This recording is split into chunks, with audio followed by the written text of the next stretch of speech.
Hello everyone, कैसे हैं आप सभी लोग का एक बार फिर आपके अपने चैनल में स्वागत बंधन है। दोस्तों आज हम बात करने वाले हैं मध्य प्रदेश शिक्षक भर्ती वर्ग 3। जी हाँ दोस्तों, वर्ग 3 में हम लोग मैथ्स की सीरीज कंप्लीट कर रहे हैं और मैथ्स की सीरीज का ये सेकंड पार्ट है। दोस्तों हम वन लाइनर के माध्यम से पूरा मैथ्स कंप्लीट करने वाले हैं। जी हाँ दोस्तों, और इसका एक पार्ट कंप्लीट हो गया जिसमें हमने संख्या पद्धति पूरी खत्म कर दी है। बहुत शानदार फैक्ट है दोस्तों, ऐसे फैक्ट जो शायद आप लोगों को पता हो ना भी हो, है ना। तो इसलिए आप लोग पहला पार्ट जरूर देख लें, उसके बाद ही दूसरे पार्ट पर आए। आज हम एलसीएम एचसीएफ से लेकर कम से कम 20 से 40 फैक्ट कंप्लीट करने वाले हैं। वीडियो ज़्यादा बड़ा नहीं रखेंगे, मुश्किल से 35 या 40 मिनट का वीडियो रखेंगे, इसलिए आप लोगों को देखने में भी ईजी होगा और आप लोगों के लिए बहुत शानदार भी होने वाला है, बहुत हेल्पफुल होने वाला है। और दोस्तों इसको स्किप ना करें, देखिए बार बार कह रहा हूँ इसको स्किप ना करें, क्योंकि दोस्तों ऐसे ही क्वेश्चन आएंगे, है ना, फैक्ट वाले क्वेश्चन भी आएंगे आप लोगों को से, है ना, सॉल्व करने वाले भी आएंगे। तो ये सारे क्वेश्चन इसलिए मैं लेकर आया हूँ, पूरे एनसीईआरटी बेस्ड है ना दोस्तों। और उससे पहले यदि आप लोग चैनल पर नया हो, सब्सक्राइब नहीं कर सब्सक्राइब कर लीजिएगा दोस्तों। और वन लाइनर के माध्यम से हम लोग पूरे सब्जेक्ट कंप्लीट कर रहे हैं। एनसीईआरटी के वन लाइनर भी मेरे पास उपलब्ध है, तो आप लोग वहां से भी देख सकते हैं। तो देखिए सबसे पहले हम बात करते हैं एलसीएम और एचसीएफ। एचसीएफ क्या होता है दोस्तों और एलसीएम क्या होता है। देखिए एचसीएफ की सबसे पहले परिभाषा लिख लीजिए। देखिए एचसीएफ क्या होता है, एचसीएफ में बता दे रहा हूं। एचसीएफ होता है वह बड़ी से बड़ी संख्या, वह बड़ी से बड़ी संख्या, है ना, जिसका भाग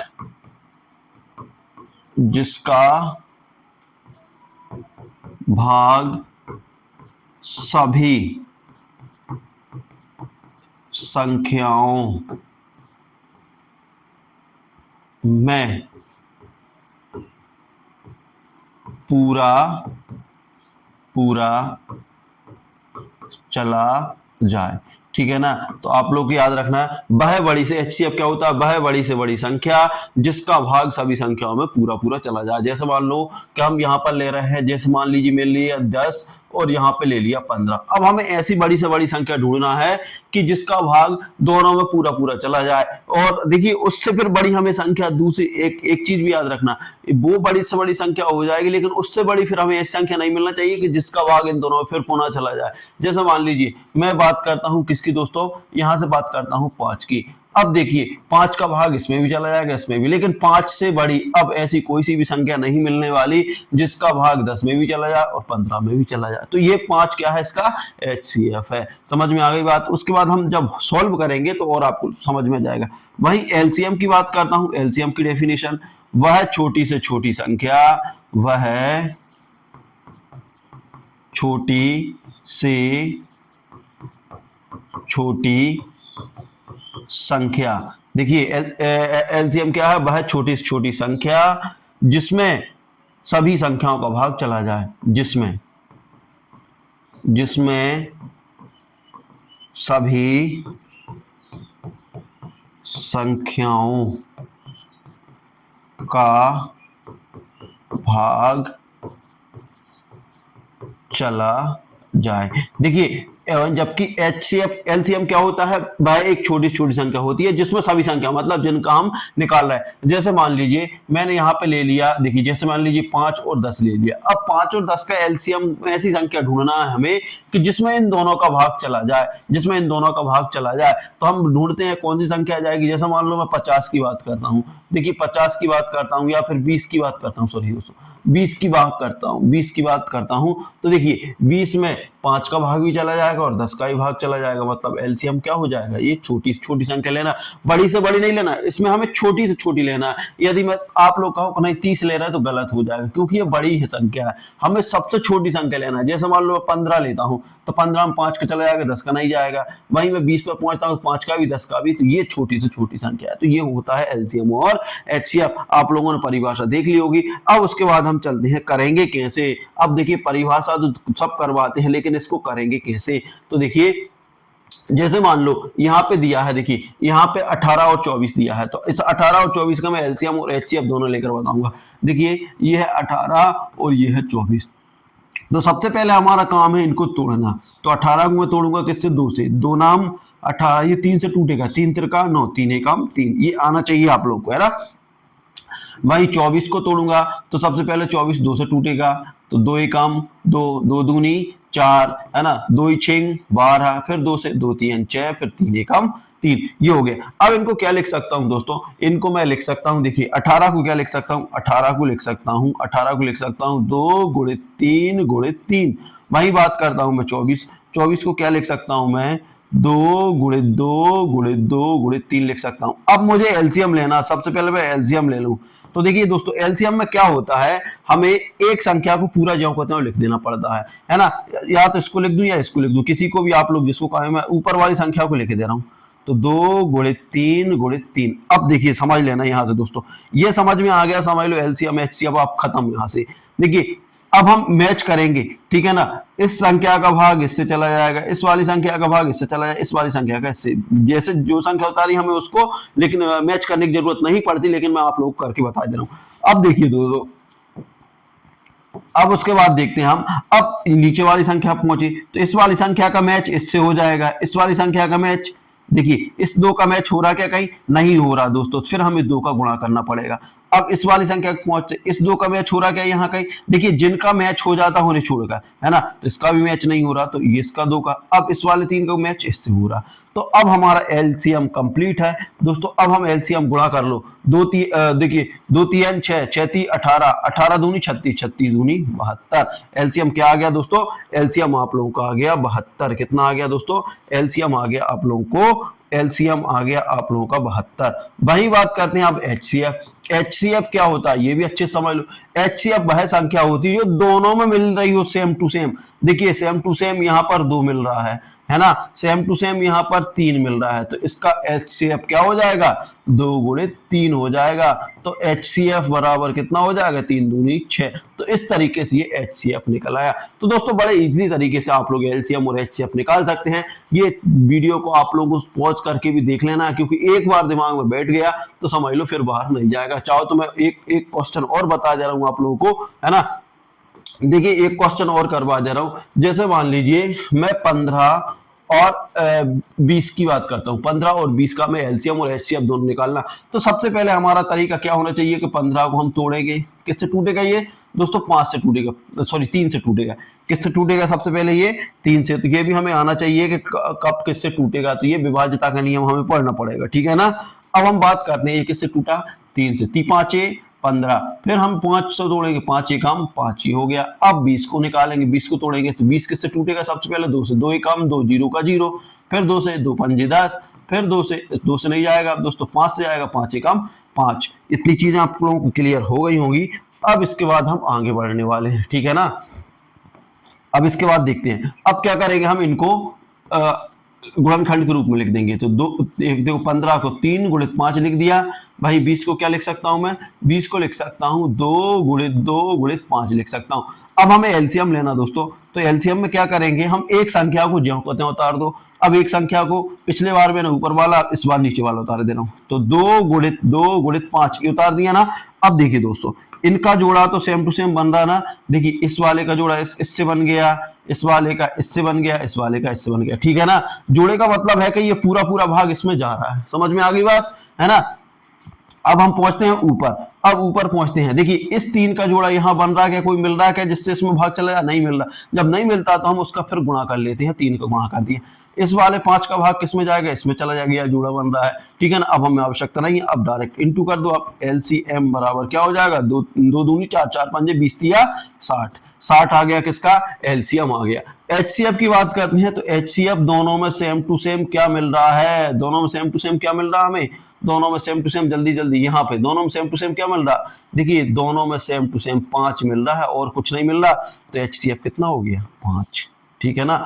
अब आप देख लो परिभाषा के अनुसार चल जाओ कि देखिए एलसीएम क्या होता है, वह छोटी से छोटी संख्या जिसमें सभी संख्याओं का भाग चला जाए। तो 60 एक ऐसी छोटी संख्या है जिसमें 15 का भाग भी चला जाएगा और 20 का भाग भी चला जाएगा। इससे छोटी संख्या आप लोगों को नहीं मिलेगी, है ना, इससे छोटी संख्या नहीं मिलेगी। अब इससे बड़ी ही मिलेगी, ठीक है ना। वही बात करते हैं एचसीएफ की बात करते हैं तो वह बड़ी से बड़ी संख्या जिसका सभी संख्याओं भाग चला जाए। तो देखिए जो 5 है, 5 का भाग 15 में भी चला जाएगा और 20 में भी पूरा पूरा चला जाएगा। और इससे अब बड़ी हमें संख्या ऐसी नहीं मिलना कि जिसका भाग इसमें और इसमें दोनों में पूरा पूरा चला जाए। तो ये एलसीएम और एचसीएफ होता है, ये आप लोग ध्यान रखें, आप लोगों को समझ में आ गया होगा। इसके बाद बात करते हैं हम आगे। अब देखिए एलसीएम एचसीएफ की परिभाषा होगी कि दो संख्याओं का गुणनफल एलसीएम। तो मोस्ट आईएमपी क्वेश्चन है। देखिए दो संख्याएं दी रखी हैं और एलसीएम और एचसीएफ दिया है, तो क्या है एचसीएफ गुणित एलसीएम बराबर दोनों संख्याओं का गुणनफल। यहां से दोस्तों हम क्या गुणनफल, ये फार्मूला है, यहां से हम क्या कर सकते हैं, यहां से हमें यदि मान लीजिए देखिए ऐसा दिया है, ये दिया है 18 और 24 का एचसीएफ 6 है, तो एलसीएम ज्ञात कर सकते हैं। देखिए एचसीएफ कितना दिया है, देखिए 18 और देखिए 18 संख्या कौन कौन सी दी है, पहली संख्या 18, दूसरी 24 और एचसीएफ ये दिया, तो एलसीएम बड़े इजी तरीके से निकाल सकते हैं। तो देखिए एचसीएफ कितना है हमारा 6 है, एलसीएम हमें ज्ञात करना है बराबर दोनों संख्या, देखिए ये और दोनों का गुणनफल दिया है ना 18 गुणित 24 है ना। अब हमें एलसीएम निकालना, तो एलसीएम बराबर क्या हो जाएगा 18 गुणित 24 बटे कितना 6, 6 तिया 18, तो एलसीएम क्या हो जाएगा 3 गुणित 24 है ना, 24 दूनी 48, 24 तिया 72, तो एलसीएम क्या निकल आया दोस्तों 72। देख लो बड़ा इजी तरीके से आप लोग निकाल सकते हो। तो देखिए दोस्तों ये आपको फार्मूला याद रखना, या तो आप लोगों से डायरेक्ट पूछ लिया जाएगा है ना, या फिर आप लोगों को एलसीएम या एचसीएफ में से निकालने के लिए कहा जा सकता है। ये डायरेक्ट क्वेश्चन है दोस्तों, ये 10वीं क्लास का क्वेश्चन है ना। 10th क्लास में इसको फार्मूले का बहुत ज्यादा उपयोग हुआ है, तो आप लोगों को बड़े अच्छे तरीके से इस फार्मूले को समझ लेना है। अभाज्य गुणनखंड विधि से एलसीएम निकाल, नहीं सॉरी कहा गया अपना, हाँ ये वाला, दो संख्याओं का गुणनफल बराबर, दो संख्याओं का गुणनफल बराबर एचसीएफ इंटू एलसीएम, मतलब दो संख्या जो दो संख्या दी है उनका गुणा बराबर एलसीएम इंटू एचसीएफ। तो आप लोग समझ गए होंगे, ठीक है ना। इसके बाद बात करते हैं हम आगे 24 फैक्ट क्या है। अभाज्य गुणनखंड विधि एलसीएम व एचसीएफ निकालने में, ठीक है ना। जो अभाज्य गुणनखंड विधि का उपयोग होता है वो एलसीएम और एचसीएफ निकालने में होता है, ठीक है ना। देखिए 18 24 का एचसीएफ 6 हमने निकाल के बता ही दिया भाई। 18 24 का एलसीएम कितना है 72, ये भी निकाल दिया। सह अभाज्य संख्याएं जिनका एचसीएफ 1 होता है। देखिए दोस्तों सह अभाज्य संख्याएं कौन सी होती हैं, वे संख्याएं जो स्वयं और एक के अलावा किसी संख्या से विभाजित नहीं होती, वो सह अभाज्य संख्याएं होती हैं, है ना। अभाज्य संख्या और सह अभाज्य संख्याएं जैसे मान लीजिए 2 और 3 है ना, सह अभाज्य संख्या जो जोड़े में चलती हैं है ना, जैसे 2 और 3, 3 और 4, 5 और 6, ये होती हैं 6 से अभाज्य। तो इन दोनों के बीच में हमें ऐसी संख्या, देखिए इसका क्या निकालते हैं, यदि हम इसको तोड़ते हैं तो 2 गुणित 1 निकलेगा, इसका भी क्या निकलेगा 3 गुणित 1 निकलेगा, इसमें क्या मिल रहा है सेम 1 मिल रहा है। ऐसे इधर देखते हैं तो 3 गुणित, यहाँ पर 3 मिलेगा, यहाँ 1 मिल रहा है इसमें, यहाँ भी बात करते हैं तो 2 और 4 और 1 मिल रहा है। तो 1 इनमें सब में कॉमन रहता है, इसलिए से अभाज्य संख्या जिनका एचसीएफ 1 होता है। देखिए दोस्तों जिसका कुछ नहीं होता उसका 1 होता है, तो याद रख लेना कि सहअभाज्य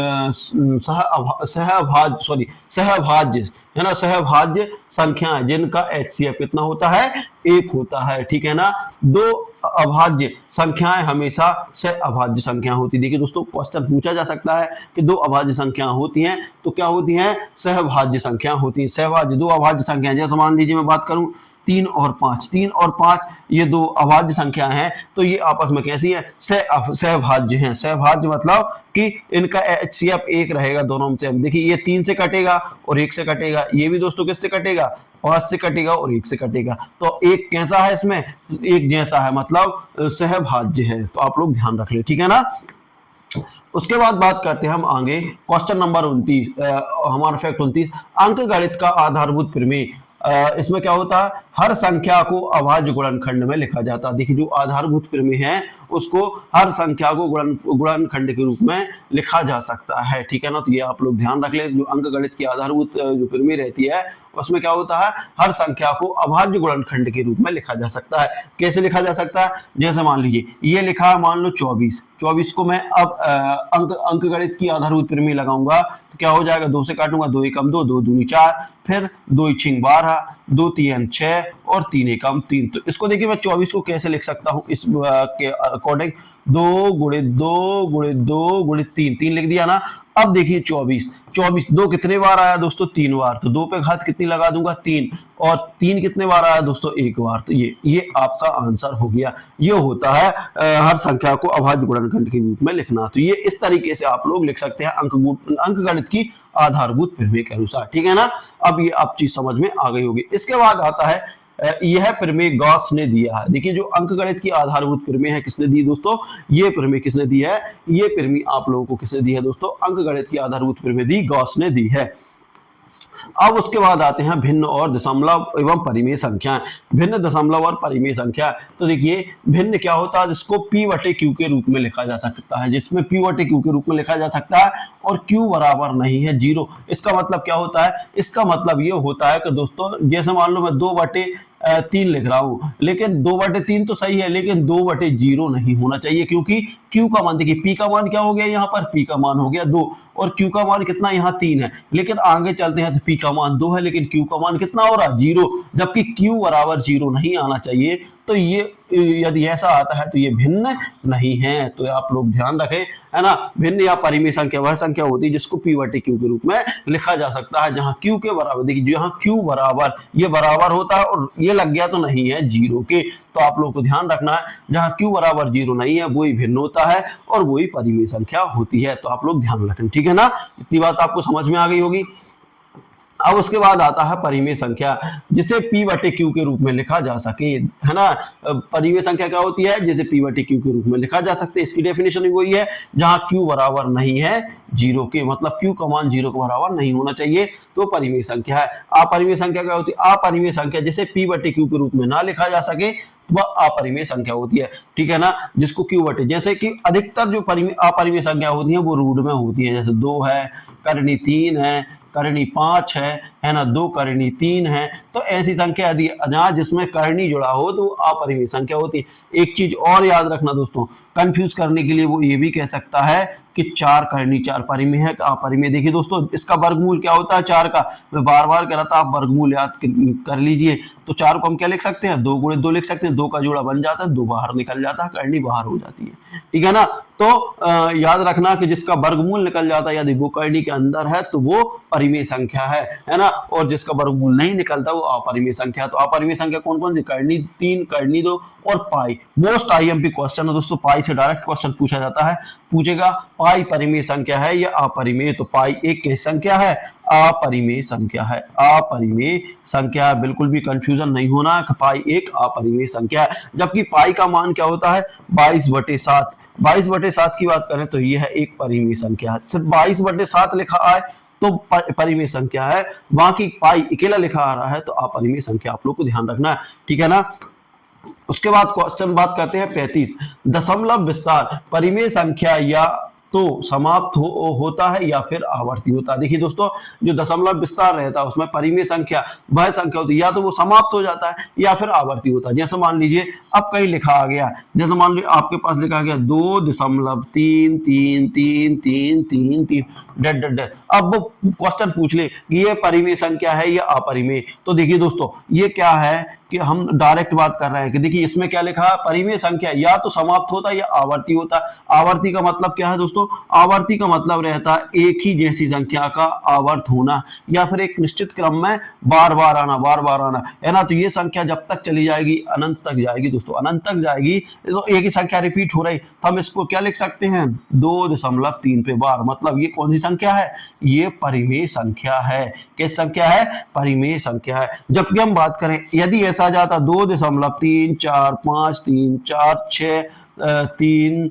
4 8 7 4 3 ऐसा बढ़ता जाता है। तो देखिए दोस्तों ये जबकि ये वाली संख्या अपरिमेय संख्या है। क्यों अपरिमेय संख्या, क्योंकि देखिए पहले 3 आ गया, फिर 4 आ गया, फिर 5 आ गया, फिर 3, फिर 4, फिर 6 आ गया, फिर 3 4 8 आ गया, 7 4 ऐसे। देखिए एक निश्चित क्रम की उसी क्रम में आवृत्ति नहीं है, मतलब निश्चित क्रम में आवृत्ति होना चाहिए, मतलब बार बार वही अंक आना चाहिए, है ना, एक निश्चित क्रम में आना चाहिए। तो ये कैसी संख्या हो गई दोस्तों, अपरिमेय संख्या हो गई, अपरिमेय संख्या हो गई। आप लोगों को डायरेक्ट ध्यान रखना है। ये ऐसा भी आ सकता है 2.343434 तीन चार डेड डेड डेड। अब देखिए, अब ये आप लोगों को बताना परिमेय है या अपरिमेय। तो देखिए दोस्तों, दशमलव के बाद एक निश्चित क्रम में आवृत्ति हो रही, तीन चार आ रहा ना, है ना, निश्चित क्रम में आवृत्ति हो रही ना, तो ये वाली संख्या भी कैसी संख्या है, परिमेय संख्या है। तो आप लोगों को ये शायद कॉन्सेप्ट समझ में आ गया होगा कि परिमेय संख्या या तो समाप्त हो सकती है या फिर आवर्ती हो सकती है। यदि हम बात करें तो ये भी समझ में आ गई, यदि मान लीजिए दशमलव के बाद से 5 है, मतलब समाप्त हो गई संख्या, है ना, समाप्त हो गई, डेड डेस नहीं हो रहा, तो ये भी किस संख्या है, परिमेय संख्या है। क्योंकि हम क्या कर सकते हैं, इसमें हम पॉइंट हटा सकते हैं। क्या पॉइंट हटा देंगे और नीचे 10 का गुणा कर देंगे तो 25 बड़े 10 हो गया, यहाँ पर ही संख्या हो गई। समझ में आ गई बात। तो ये चीज आप लोगों को समझ में आ गई कि देखिए, जहां पर दशमलव खत्म हो जाता है, दशमलव के बाद संख्या खत्म हो जाती है तो वह परिमेय संख्या है ना। और दशमलव के बाद यदि एक निश्चित क्रम में आवृत्ति होती है, ऐसे 2 2 2 2 2 आ रहा है, 4 4 4 4 आ रहा है, 6 6 6 आ रहा है, तो वो भी परिमेय संख्या है। यदि दशमलव के बाद एक निश्चित जोड़े में आ रहा है और उसकी क्रम की पुनरावृत्ति हो रही है, जैसे दशमलव के बाद 2 4 2 4 2 4 2 4 आ रहा है, तो वो भी परिमेय संख्या है। लेकिन दोस्तों, दशमलव के बाद एक ऐसी संख्या आ रही 2 4 6 8 10 2 4 6 9 5 6 7, एक निश्चित क्रम में नहीं आ रहा, जिसका कोई क्रम नहीं है, तो वो अपरिमेय संख्या है। तो आप लोग को ध्यान रखना है, ठीक है ना। तो ये चीज भी आप लोग यहां से कंफर्म हो गई होगी दोस्तों। इसके बाद आते हैं हम अपरिमेय। अब देखिए, क्वेश्चन आता है, अपरिमेय संख्या का दशमलव विस्तार अनंत और गैर आवर्ती होता है। देखिए दोस्तों, बात वही हो रही कि इसका अनंत रहेगा, मतलब 2 दशमलव पॉइंट के बाद कुछ भी लिखाता जाएगा, ऐसे ऐसे ऐसे ऐसे कुछ भी लिख देंगे और डेड डेड ऐसे ऐसे कर देंगे, अनंत तक जाएगा। और गैर आवर्ती होता, मतलब आवर्ती मतलब एक निश्चित क्रम में आवर्त नहीं होता, है ना। 2 के बाद फिर 3 4 6 7 8 9 ऐसा कुछ आ रहा है ना। तो ये निश्चित क्रम में आवर्त नहीं है दोस्तों। तो इस तरीके से ये किस संख्या है, अपरिमेय संख्या है। वास्तविक संख्याएं, है ना, वास्तविक संख्या क्या होती हैं, परिमेय संख्या और अपरिमेय। देखिए, जो वास्तविक संख्या मिलती हैं, ये मोस्ट आईएमपी है, आप लोगों को ध्यान रखना है ना। वास्तविक संख्या क्या होती है, परिमेय। जब परिमेय संख्या मिलती है, देखिए, परिमेय संख्या प्लस अपरिमेय संख्या, परिमेय संख्या प्लस अपरिमेय संख्या, जब दोनों संख्या मिल जाती हैं तो कौन सी संख्या बन जाती है, वास्तविक संख्या। कौन सी संख्या, वास्तविक संख्या। तो आप लोगों को ध्यान रखना है कि परिमेय और अपरिमेय संख्या मिलकर ही वास्तविक संख्या बनती है। वास्तविक संख्या रेखा पर दर्शाई जा सकती है। जो वास्तविक संख्या है उन्हें हम संख्या रेखा पर दर्शा सकते हैं। तो क्वेश्चन पूछा जा सकता है कि वास्तविक संख्याओं को संख्या रेखा पर दर्शा सकते हैं कि नहीं दर्शा सकते, तो बिल्कुल दर्शा सकते हैं, ठीक है ना। उसके बाद क्वेश्चन हम 39वें फैक्ट पर पहुंचने वाले हैं। 0.99 को 1/9 कैसे लिख देंगे दोस्तों, इसका तरीका है, देखिए 0.3333 है ना। अब हम क्या कर देंगे, देखिए ये जिसकी पुनरावृत्ति होती है ना, तो हम उस पर एक जैसी संख्या है तो जितनी संख्या उस पर बार लगा देंगे, तो 0.3 लिख के हम इस पे बार लगा देंगे। अब इसको सॉल्व करने का सबसे अच्छा तरीका ये है कि देखिए दोस्तों, हम नीचे लिखेंगे 10, जिस पे बार लगा है, एक संख्या के ऊपर बार लगा है ना, तो हम 1 लिख के 1 10 लिख देंगे। अब कितनी संख्याओं के ऊपर बार लगा है, बार लगा है एक संख्या के, तो हम 1 माइनस कर देंगे, ठीक है ना। 1 माइनस कर देंगे तो क्या हो जाएगा, देखिए ऊपर बचेगा 3, ये दशमलव हट गया, और 9, 3 एकम 3, 3 त्रिका 9, तो आंसर क्या हो जाएगा आप लोगों का 1/3, ये आंसर हो जाएगा। समझ में आ गई बात। ऐसे ही हम यहां भी कर सकते हैं। देखिए दोस्तों, यहाँ पर 0.174 ये लिखा है ना।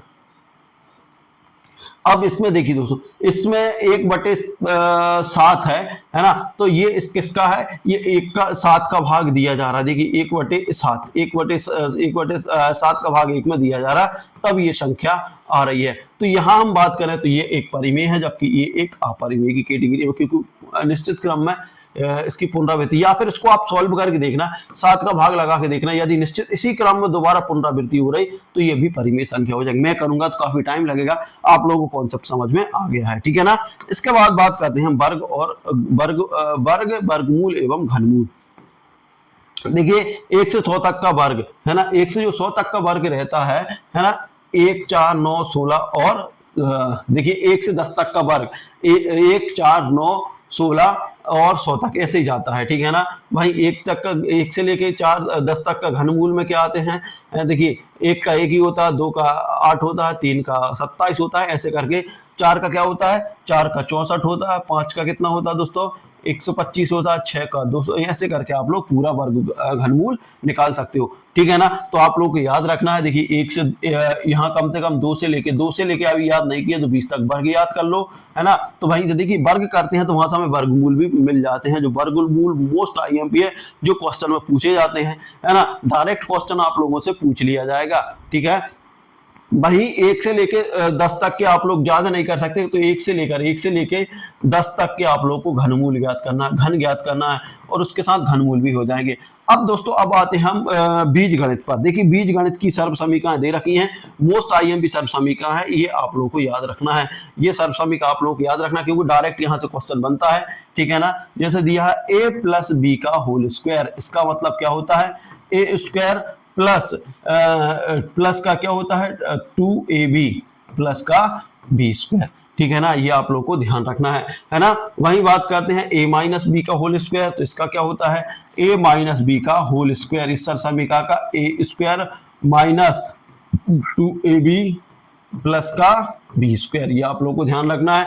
वही होता है a स्क्वायर बी स्क्वायर को क्या लिख सकते हैं हम, a स्क्वायर बी स्क्वायर, तो एक बार इसको प्लस में एक बार माइनस में, a प्लस बी और a माइनस बी। जब देखिए दोनों पर वर्ग लगा होता है और माइनस में होते हैं तो इसको एक बार प्लस में लिख देते हैं, एक बार माइनस में।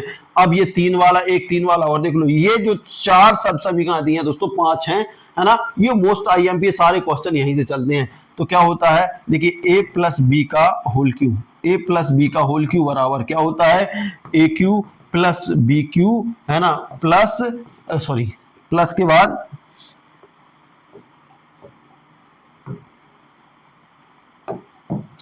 ए cube plus B cube plus plus 3ab a plus B, है ना, ये होता है। वही बात करते हैं a माइनस बी का होल क्यू बराबर क्या होता है, A cube minus B cube minus 3ab a minus B. तो ये सर्व समीकरण मोस्ट आईएमपी है दोस्तों। इन सारे समीकरणों से आपके हजारों सवाल कंप्लीट हो जाते हैं, है ना। बहुत सारे सवाल जो शॉर्ट ट्रिक्सों में बनते हैं दोस्तों, इन्हीं का यूज करके बनते हैं। कैसे बनते हैं ये चाहो तो मैं आप लोगों को यहाँ पे बता दूंगा, ठीक है ना। देखिए जैसे मान लीजिए मैं एक सर्व समीकरण का उपयोग कर रहा हूं, जैसे इसका सर्व समीकरण का उपयोग कर लूं, इस वाले सर्व समीकरण या इसका सर्व समीकरण, इसका उपयोग करके बता दे रहा हूं मैं, है ना। ये तो डायरेक्ट ये तो आप लोग कर सकते हैं। इसका देखिए इसके से क्वेश्चन कैसे बन जाते हैं, जैसे ये लिखा a square minus B square बराबर, इसको देखिए एक बार प्लस में लिखते हैं एक बार माइनस में, तो a प्लस बी और a माइनस बी। अब क्या करेंगे हम, इसका इसमें भाग दे देंगे, इसका भाग देंगे a square minus B square बटे a प्लस बी बराबर क्या होता है, a माइनस बी, ये होता है। अब संख्या आप लोगों को ऐसे आ सकती है, कैसे आ सकती है, देखो ऐसे आ गई, देखिए 2 का स्क्वायर माइनस 3 का स्क्वायर बटे में 2 माइनस 3 का पूछ लेगा मान क्या होगा।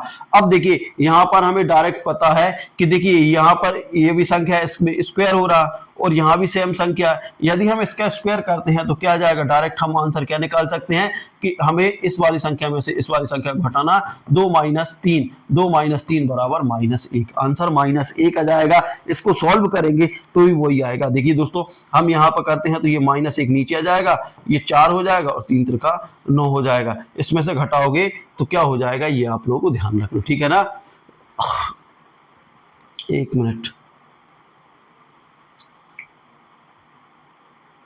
सॉरी ये जुड़ेगा यहाँ पर, ये प्लस में है, ये जुड़ेगा तो ये 5 हो जाएगा, ठीक है ना। ये 5 हो जाएगा, यहाँ पर कितना हो जाएगा, 5 हो जाएगा। यहाँ पर घटाओगे आप, है ना, यहाँ पर माइनस, यहाँ पर घटाओगे तो माइनस का 5 आएगा, 5 से 5 का भाग दोगे तो -1 आ जाएगा। तो इस तरीके से आप लोग डायरेक्ट, देखिए क्वेश्चन डायरेक्ट बनते हैं, ये जो डायरेक्ट रहते हैं ना एसएससी लेवल में क्वेश्चन, वो इन्हीं सर्व समीकरणों का उपयोग करके बनते हैं। तो इन सर्व समीकरणों को हमें बड़े ध्यान से देखना है ना दोस्तों। ये तो छोटी सी सर्व समीकरण थी, देखिए छोटी सर्व समीकरण आप लोग समझ गए, लेकिन देखिए दोस्तों ये सर्व समीकरण का उपयोग कर लेंगे, फिर आप देख लेना। देखिए a प्लस बी का होल क्यू बराबर क्या होता है, A cube plus B cube, है ना, प्लस का 3ab और a प्लस बी। अब देखिए अब हम इस पूरे का यहाँ पर इसका देखिए क्या कर दें, हम एक कम कर दें, है ना, हम इनका सबका क्या कर लें, पक्षांतर कर लें और भाग दे दें यहाँ से, तो आप लोग डायरेक्ट आंसर निकाल सकते हैं, ठीक है ना। क्या कर सकता हूं मैं, यहाँ पर देखिए इनका पक्षांतर कर लूं तो क्या हो जाएगा, a प्लस बी का होल क्यू, है ना, माइनस का ए क्यू और माइनस का बी क्यू, है ना, और अब माइनस का बी क्यू बराबर क्या बचा हमारे पास 3ab, और क्या बचा a प्लस बी, है ना। अब मैं यहां से इसका भाग दे दूं इसमें, तो देखिए a प्लस बी का होल क्यू माइनस ए क्यू माइनस बी क्यू, अब बटे में क्या आ जाएगा, बटे में आ जाएगा 3ab। अब इसका डायरेक्ट आंसर क्या होता है, a प्लस बी होता। अब कोई सी भी संख्या यहाँ पर रख के देंगे और आपसे पूछेंगे कि मान क्या होगा। अब उन्होंने दे दिया, जैसे मान लीजिए दे दिया 2 प्लस 3 का होल क्यू बरा माइनस, है ना, 2 का क्यू, है ना, माइनस 3 का क्यू बटे, है ना, 3 गुणित 2 × 3 का मान होगा, ये क्वेश्चन मार्क दे देंगे। यदि आप लोगों को देखिए सर्वसमीकरण याद है तो आप लोगों को कुछ नहीं करना, क्या लिखना है, 2 + 3 बराबर कितना होता है 5, इसका आंसर 5 है। नहीं तो आप सॉल्व करते करते पूरा टाइम निकल जाएगा तो आप लोग 5 निकाल पाओगे। तो ये चीजें इसलिए मैं कह रहा हूं कि ये सर्वसमीकरण मोस्ट आईएमपी है, ये सर्वसमीकरण मोस्ट आईएमपी, इनको जरूर अच्छे से रट लेना, ठीक है ना। उसके बाद बात करते हैं हम घातांक नियम। अब देखिए घातांक नियम और देख लो, फिर उसके बाद देखिए घातांक नियम। घातांक नियम क्या होता है, घात का मतलब क्या होता है, सबसे पहले घात समझ लो। देखिए घात क्या होता है, देखिए एक ये होती है मान लो संख्या, है ना, और इसके ऊपर एक छोटी सी लगी रहती है, वो होती है घात, है ना, ये घात होती है। जबकि जो संख्या है इसको क्या बोलते हैं, आधार, है ना, आधार। तो क्या होता है, एक होता है आधार, एक होता है क्या, आधार, और उसके ऊपर जो रहती है वो रहती है घात। जैसे बात करूं मैं, समझ गए होंगे आप लोग, है ना, 2 है, 2 पे 3 ये है, तो 2 क्या है, 2 है हमारा आधार, और 3 क्या है हमारी, 3 हमारी है घात। तो ये चीज समझ गए ना। अब इनके नियम की बात करते हैं, तो नियम क्या है, तो नियम देख लो भैया, नियम देखते हैं। तो नियम क्या है, देखिए जब आधार समान हो, तो है ना, सबसे पहले हम देखते हैं जब आधार समान हो, जब आधार समान हो, ठीक है ना, जब आधार समान हो। जैसे मान लीजिए अब यहां पर दिया गया है, जैसे आधार समान, इसमें ये मिसप्रिंट है, a की घात n है यहां पर, है ना, और a की घात m है, ठीक है ना। अब हम इसको सॉल्व करेंगे तो क्या हो जाएगा, a की घात m प्लस n, ठीक है ना। जब आधार समान हो तो क्या होती है, जब आधार समान हो तो गुणा में घातें, गुणा में घातें जुड़ जाती हैं, जुड़ जाती हैं, ठीक है ना। ये बात समझ में आ गई। अब देख लो, समझ लो, जैसे मान लो कि यहाँ पे लिखा a और इसकी घात है n, है ना, गुणित यहाँ पर लिखा a, इसकी घात है m। देखिए आधार समान है, दोनों का आधार एक है ना, तो आधार एक ही रहेगा और घातें क्या हो जाएंगी, आपस में जुड़ जाएंगी, n प्लस m हो जाएगा। समझ में आ गई बात। यदि मैं बात करूं, जैसे मान लो यहाँ पे लिखा है x की घात 2 लिखा है गुणित, और वहीं x की घात 4 लिखा है। अब इनका गुणा होगा, x का x में गुणा, तो देखिए आधार समान है, 2 घात प्लस 4 घात, तो x का मान क्या हो गया, x की घात 6। समझ में आ गया बात। ये बीज गणित में काफी यूज होता है, आप लोग ध्यान रख ले, गुणा में घातें जोड़ देते हैं, ठीक है ना।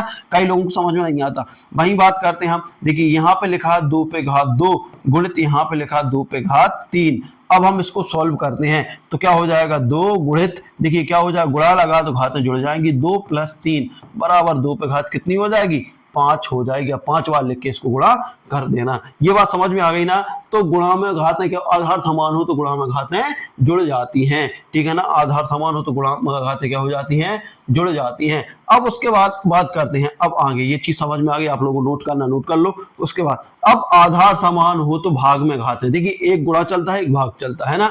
आधार समान हो, देखिए आधार समान हो तो भाग, है ना, भाग में घातें घट जाती हैं, ठीक है ना। देखिए कंडीशन कोई जैसे मान लो a है और a पे घात है n लगी है, वहीं a है a पे घात m लगी है। जब आधार ये और ये एक जैसे है ना, तो क्या हो जाएगा, a n माइनस m हो जाएगा। आधार समान है तो भागे क्या हो जाएंगी, घट जाएंगी, घातें घट जाएंगी। जैसे मान लो 2 पे घात 4 लगी है और यहाँ पर 2 पे घात 3 लगी है। अब हमें इसे सॉल्व करना है। देखिए आधार समान है ना, आधार समान है, भाग हो रहा है तो क्या हो जाएगा, 2 पे घात 4 माइनस 3 बराबर 2 पे घात 1। समझ में आ गई बात। ऐसे ही x की बात करते हैं। यदि x की घात 4 लगी है और यही x की घात 2 है, आधार समान है ना, तो x की घात 4 माइनस 2, तो x का मान क्या आ जाएगा, x का मान आ जाएगा 2। तो ये चीज आप लोग समझ गए होंगे कि देखिए घातांक में पूरा सिस्टम यही चलता है। तो आप लोग समझ गए होंगे कि आधार समान है तो गुणा में घातें आपस में जुड़ जाती हैं, और आधार समान है तो भाग में घातें आपस में घट जाती हैं। ये मोस्ट आईएमपी कॉन्सेप्ट है जो आप लोग से बनना चाहिए, ठीक है ना। तो आप लोग समझ गए होंगे। और थोड़ा सा एक कॉन्सेप्ट और बचा है इस उस वाला स्क्वायर वाला। तो ये देखिए ये मिसप्रिंट है, तो इसको थोड़ा सा आप लोग कंप्लीट कर लें, है ना, जिसके पास है। तो देखिए ये मिसप्रिंट है, इसका क्या हो जाएगा, देखिए आधार क्या है, a है ना, इसके अंदर m है और इसके अंदर घात क्या लगी, n लगी है। जब देखिए कोष्टक के अंदर इनका गुणा हो जाएगा, देखिए गुणा हो रहा है तो क्या हो जाएगा, m इंटू n हो जाएगा, m इंटू n हो जाएगा। यहाँ पर देखिए एक ही आधार है ना, इसलिए इनका गुणा हुआ। जब आधार अलग अलग होते और समान होते तो फिर उस टाइम घातें जुड़ जाती हैं। तो ध्यान रख ले। जैसे मान लो कहीं लिखा है 2 पे घात 3 लिखा है और बाहर लिखा है 4, तो इसका मतलब क्या है, 2 पे घात क्या हो जाएगा, 3 गुणित 4 हो जाएगी। मतलब हम क्या लिख सकते हैं, 4 तिया 12। ये बात समझ में आ रही है कि आप लोगों को। ऐसा ही x में है, यदि x की पावर यहाँ 3 लिखा है और इसके बाहर मान लो कोष्टक लग के 4 लिखा है, इसका मतलब है x की घात 3 गुणित 4 है, x की घात 3 चौके 12 है। ये आंसर है। ये बात समझ में आ गई क्या। ये सारी चीजें आप लोगों को ध्यान रखना है और इस तरीके से आप लोगों को सॉल्व करना है। तो इस तरीके से आप लोगों का ये टॉपिक के लगभग 50 फैक्ट मैंने कंप्लीट कर लिए हैं दोस्तों। वीडियो बड़ा हो रहा है इसलिए हम इस वीडियो को भी यहाँ खत्म करेंगे। अगले कॉन्सेप्ट में हम अनुपात समानुपात को पढ़ेंगे और दोस्तों यहाँ से बढ़ते चलेंगे तो बीज गणित में भी हम लगभग पूरा कंप्लीट कर लेंगे। मुश्किल से देखिए 5 से 6 वीडियो लगेंगे आप लोगों को, और अगले चैप्टर में लगभग आपका एक चैप्टर कंप्लीट हो जाएगा। जो आपका संख्या पद्धति है वो सारी संख्या पद्धति खत्म हो जाएगी, और दोस्तों फिर आप लोगों के लिए रहेगी प्रैक्टिस, तो मैं प्रैक्टिस भी करवा दूंगा। तो दोस्तों ये था वीडियो। आप लोगों को वीडियो कैसा लगा, अच्छा लगा तो लाइक शेयर कमेंट कर दीजिए, साथ ही चैनल पर नया है सब्सक्राइब कर लीजिए। और दोस्तों यदि आप लोग भी वन लाइनर चाहते हैं, सभी सब्जेक्ट के वन लाइनर हमारे पास उपलब्ध हैं दोस्तों, है ना। उन वन लाइनरों से आप देखिए जैसे एनसीईआरटी के फैक्ट में इसमें मैथ्स में लेकर आए हूं, वैसे ही सारे सब्जेक्टों में, इससे बाहर पेपर में कुछ नहीं जाने वाला है ना। 99% यहाँ से आने की उम्मीद है। तो दोस्तों आप लोग वन लाइनर भी ले सकते हैं। उसके लिए क्या करना होगा, मेरा व्हाट्सअप नंबर 7828657271 पर जाना है और वहां से मैसेज करना है कि आप लोगों को आईएमपी वन लाइनर चाहिए। 100 रुपये पे करना है और उसके बाद वन लाइनर आपके पास पहुंच जाएंगे। तो मिलते हैं अगले वीडियो में, तब तक ले जय हिंद जय भारत।